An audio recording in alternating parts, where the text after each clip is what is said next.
ആൻറ്റിയാണ്, Mary ആൻറ്റിയാണ്. എനിക്ക് anti എന്ന് വിളിച്ചാണ് ശീലം. എൻ്റെ അമ്മച്ചിയുടെ പേരും എൻ്റെ മോളുടെ പേരും എല്ലാം മേരി എന്നാണ്. അതൊക്കെ പോട്ടെ, കുഴപ്പമില്ല, നമുക്ക് കാര്യത്തിലൂടെ ഇറങ്ങാം.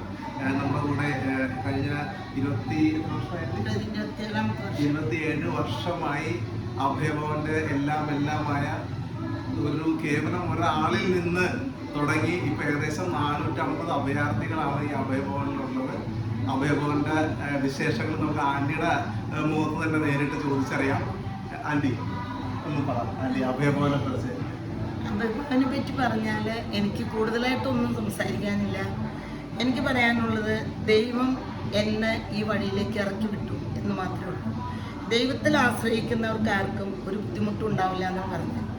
പിന്നെ ഈശോ പറഞ്ഞ ഒരു വാക്കുണ്ട്, ഈ പ്രവൃത്തിയില്ലാത്ത വിശ്വാസം നിർജ്ജീവമാണെന്നാണ് ദൈവം പഠിപ്പിച്ചത്. അപ്പോൾ ആ പ്രവൃത്തി കാണിക്കുക അല്ലെങ്കിൽ പ്രവൃത്തി ചെയ്യുക, ഇത്രേ ഉള്ളൂ. പ്രത്യേകിച്ച് ഞാൻ ഇങ്ങനെ ഒരു സ്ഥാപനം തുടങ്ങണമെന്നോ അല്ലെങ്കിൽ ഇങ്ങനെയുള്ള തെരുവിലേക്ക് ഇറങ്ങണമെന്നോ വിചാരിച്ചൊരു വ്യക്തിയല്ല ഞാൻ. പക്ഷേ യാദൃശ്യമായിട്ട് എനിക്ക് തെരുവിൽ നിന്നൊരു അപ്പച്ചനെ കിട്ടി.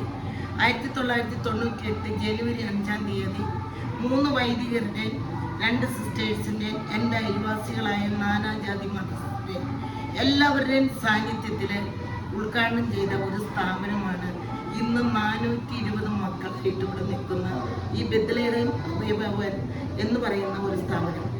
ഇതിൻ്റെ ഉള്ളിൽ എങ്ങനെ ആൾക്കാരെ കിട്ടുമെന്ന് ചോദിച്ചാൽ, ഇവർ തീർത്തും അനാഥരാണ്. തെരുവിൽ നിന്ന് പോലീസുകാരായിട്ടും മറ്റ് സംഘടനക്കാരായിട്ടും അല്ലെങ്കിൽ ഒരു വ്യക്തിയായിട്ട് കാണുമ്പോഴാണെങ്കിലും റോഡിൽ ആരുമില്ലാതെ കിടക്കുന്ന അപ്പച്ചനെ വണ്ടി കയറ്റി പോലീസിൽ അറിയിച്ച് അവരും കൂടി കൂട്ടി ഇവിടെ കൊണ്ടുവരുന്ന മക്കളാണ്. വീട്ടുകാരുള്ളതെന്ന് പറയാനായിട്ട് കൂടി വന്നാൽ ഒരു 10 പേര്, അതിൽ കൂടുതലൊന്നും വീടുള്ളവരില്ല ഇവിടെ. ബാക്കിയെല്ലാം തന്നെ തെരുവിൽ നിന്ന് കിട്ടുന്ന മക്കളാണ്. ഈ 420 പേരെ എങ്ങനെ നമ്മൾ നോക്കുമെന്ന് ചോദിച്ചാൽ, ദൈവം പറഞ്ഞുണ്ട്, നീ നാളെ പറ്റി ഒന്നും ആഗ്രഹപ്പെടില്ല, ഇന്നത്തെ കാര്യം മാത്രം ചിന്തിച്ചാൽ മതി. ഇന്ന് വരെ ഈ 27 വർഷമായിട്ടും ഞാൻ ചിന്തിച്ചിരിക്കുന്ന ഒരു കാര്യം, ഇന്ന് എങ്ങനെ ദൈവം നടത്തണോ ആ വഴി നന്നായിട്ട് പോകും. നാളെ എങ്ങനെയാണോ അത് ദൈവത്തിൻ്റെ തീരുമാനമാണ്. ഞാൻ തീരുമാനിച്ചാൽ ഒന്നും നടക്കുന്ന കാര്യമല്ല. എൻ്റെ മുമ്പിൽ ദൈവം ഉണ്ട് എന്ന് കുറച്ച് വിശ്വസിക്കുന്ന ആളാണ്. ഈ 420 മക്കളെ എങ്ങനെ ഇവിടെ കഴിഞ്ഞു പോകുന്നു, അല്ലെങ്കിൽ എങ്ങനെ ഭക്ഷണം കൊടുക്കണോ, അല്ലെങ്കിൽ എങ്ങനെ ഇത് എത്ര സമയം കൊണ്ട് വിളമ്പണോ. 150 രോഗികൾ കിടപ്പ് രോഗികളാണ്. ഇപ്പോൾ കണ്ടാണ് ഈ കിടപ്പ് രോഗികൾക്കൊക്കെ ഭക്ഷണം ഇവിടെ എത്തണം. അവരെ കുളിപ്പിക്കണം, അവരെ ഡ്രസ്സ് മാറ്റണം, അതുപോലെ ഇവർക്ക് എല്ലാവർക്കും ഭക്ഷണം കൊടുക്കണം. പിന്നെ അവരുടെ മറ്റു കാര്യങ്ങളെല്ലാം നമ്മൾ നോക്കണം, മരുന്നിൻ്റെ കാര്യം നോക്കണം.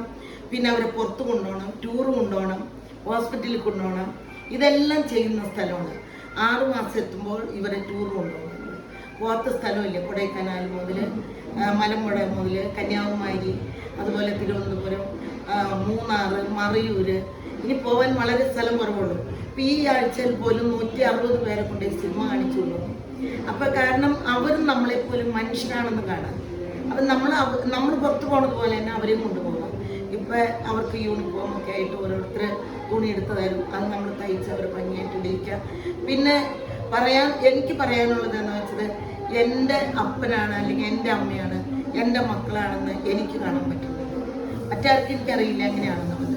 എന്നെ സംബന്ധിച്ച് ഓട്ടി കിടക്കുന്ന ഒരപ്പനാണത് എൻ്റെ അപ്പനാണ്, അല്ലെങ്കിൽ ഒരമ്മ കിടക്കണത് എൻ്റെ അമ്മയാണ്, അല്ലെങ്കിൽ ഒരു സഹോദരി കിടക്കണത് എൻ്റെ മകളാണ്, അല്ലെങ്കിൽ ഒരു സഹോദരൻ കിടക്കുക എൻ്റെ മകനാണ്. അതുപോലെ ഈ 27 വർഷം ജനുവരി 5-ാം തീയതി വരുമ്പോൾ 27 വർഷം എത്തും. എങ്ങനെ ഇവരെ മുന്നോട്ട് കൊണ്ടുപോയി എങ്ങനെ നടത്തിയെന്ന് ചോദിച്ചാൽ എനിക്കിപ്പോഴും ഒരു പിടുത്തമില്ല. അത് ദൈവത്തിന് മാത്രമേ അറിയാവുള്ളൂ. ആൻറ്റി പറയുന്നത് പോലെ സ്നേഹം എന്നുള്ളത് എഴുതാൻ ഭയങ്കര എളുപ്പമാണ്, സിനിമ കാണാൻ, സ്നേഹത്തെക്കുറിച്ച് സിനിമ കാണാൻ ഭയങ്കര എളുപ്പമാണ്. പക്ഷെ അത് പ്രവർത്തിച്ച് ജീവിതത്തിൽ കാണിച്ചു തന്ന അപൂർവം ചില വ്യക്തിത്വങ്ങളിലെ ഉത്തമോദാഹരണമാണ് നമ്മുടെ അടുത്തിരിക്കുന്ന മേരി ആൻറ്റി. ഞങ്ങളുടെ കുടുംബം മുതൽ ഇവിടെ വന്ന് എല്ലാം അനുഭവിച്ചു, എല്ലാം രുചിച്ചറിഞ്ഞതാണ്.